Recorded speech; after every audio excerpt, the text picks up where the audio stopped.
Hey there, spring cleaning isn't just for your closet. Sometimes what needs cleaning the most is our mindset.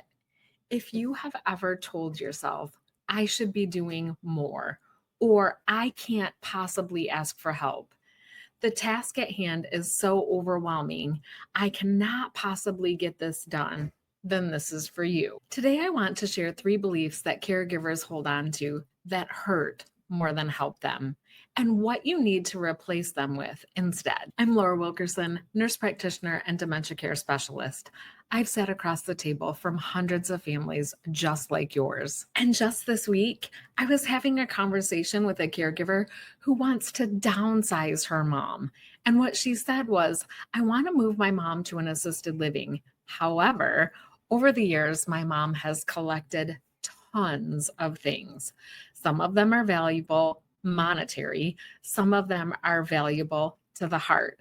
And she's trying to decide where she needs to start, what needs to go with mom, what needs to go in the throwaway pile, what needs to go in a garage sale pile, and what might need to be appraised to see if it's of value or has any value. And what I told her is, you don't have to do this all alone.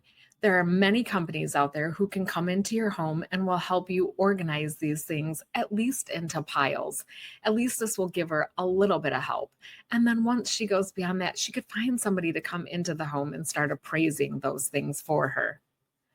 But one thing that I've learned is it's not just the tasks that burn us out. It's actually the stories that we tell ourselves before or while we're doing the task. Caregiving comes with enough real pressure. We don't need to add to those invisible expectations on top of that. So today, in the spirit of spring cleaning, I want to help you clear out 3 common beliefs that might be weighing you down more than you realize. The first belief is, I should be doing this all on my own. This belief is so common, it almost sounds noble.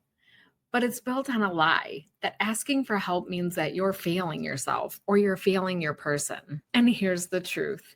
Caregiving is so complex. You have all the medical, emotional, and logistical work all to yourself. And no one, not even a trained professional, should be doing this alone. You wouldn't expect one person to run a hospital wing.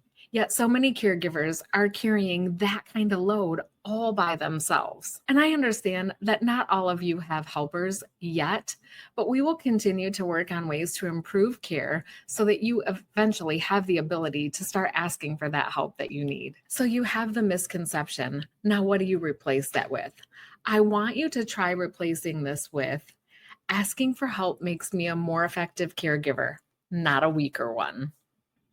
The second belief I hear all too common is, if I rest, I'm being selfish. This one shows up in so many little sneaky ways, like skipping your own doctor's appointments or feeling guilty for binge watching the Netflix show while your loved one is taking a nap.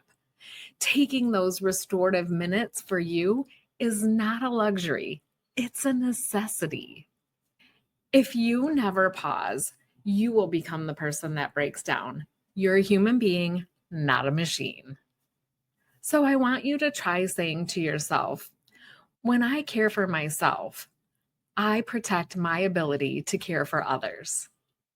And then I want you to write this one on a Post-it note and put it in a couple of different spots in your house. And when you see it, I want you to say it out loud, because the more you see it and the more you say it, the more you'll accept it. And the last belief that I see in caregivers is the belief that I'm the only one that can do this. Perfectionism is kind of sneaky because it convinces you that delegation is risky. If you let go of something, if you allow someone else to take over a piece of that for you, then if anything breaks, it's going to be a disaster.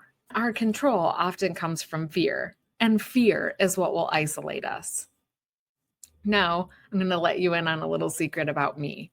I am a perfectionist. However, these past 2 months, I've decided to take my own advice that I give you, and that's to allow myself some grace. Things might be messy. I may not look my best on camera every single time that I go live or shoot a reel or do a edited video. But you know what? I'll make sure that I always show up for you, whether it's messy, whether it's perfect. or whether I have something stuck between my teeth, I will be there showing up. So it's progress over perfection and not just perfection. Because the truth that I want you to remember is that you're doing an amazing job. And when you let someone do something their own way, allowing them to help or even do it all or imperfectly, it doesn't diminish your commitment or your efforts. Now, what do we replace it with? I want you to replace it with letting go. Letting go isn't giving up, it's giving myself room to breathe. And that's okay, caregiver. You need to breathe. You need to take care of you. I want to leave you with one single thing to try. I want you to take one belief that you heard today or you hold near and dear and write it down on a piece of paper. And underneath that, write the new thought that you're going to replace the old thought with. If you're brave enough, share it in the comments below and I'll share mine. I want to let you know that it's okay to start to do things differently. Small mindset shifts are how lasting changes happen. And I just want to say, our beliefs shape how we experience caregiving. They can lift us up, they can quickly wear us down. My hope is that today, this reflection helps you feel just a little bit lighter, just a little bit cleaner in the mind, maybe even a little bit more supported. And maybe you even feel a little more permission to release what's not helping you anymore.